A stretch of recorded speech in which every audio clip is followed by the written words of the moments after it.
নদ নদীর পানি কমায় বন্যা পরিস্থিতির কিছুটা উন্নতি হলেও ক্ষয়ক্ষতিতে ভোগান্তি কমেনি ১৮ জেলার বানভাসী মানুষের।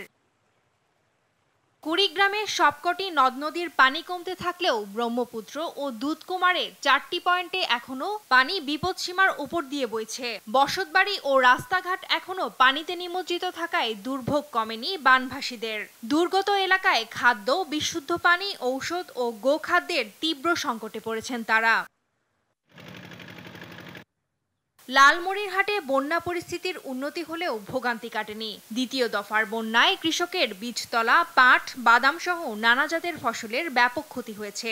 এছাড়া পানির দ্রুত হ্রাস বৃদ্ধি অব্যাহত থাকায় ভাঙন আতঙ্কে নির্ঘুম রাত কাটছে তিস্তা তীরবর্তী বাসিন্দাদের। প্রথম ধাপের বন্যাতেই রংপুর অঞ্চলে শত শত কোটি টাকার ক্ষতি হয়েছে। বিদ্যালয়, গ্রামীণ সড়ক, পুকুরের মাছ এবং মৌসুমী ফসলের ব্যাপক ক্ষতি হয়েছে। সর্বস্ব হারানো অনেকেই পথে বসার উপক্রম হয়েছেন। দুদফার বন্যায় কৃষিতে ৯,০০০ হেক্টর জমির ফসলের ক্ষতি হয়েছে। এর মধ্যে কুড়িগ্রামে হয়েছে ৪,৯৮৯ হেক্টর, গাইবান্ধায় ৩,৯৭৪ হেক্টর, লালমনিরহাটে ৪০ হেক্টর এবং রংপুরে ১ হেক্টর।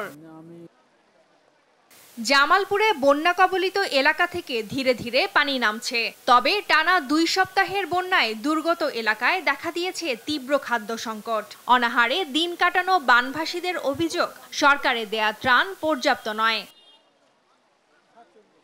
তবে প্রতিদিনই দুর্গত এলাকায় স্থানীয় প্রশাসনের মাধ্যমে ত্রাণ সামগ্রী বিতরণ হচ্ছে বলে জানান জেলা ত্রাণ ও পুনর্বাসন কর্মকর্তা।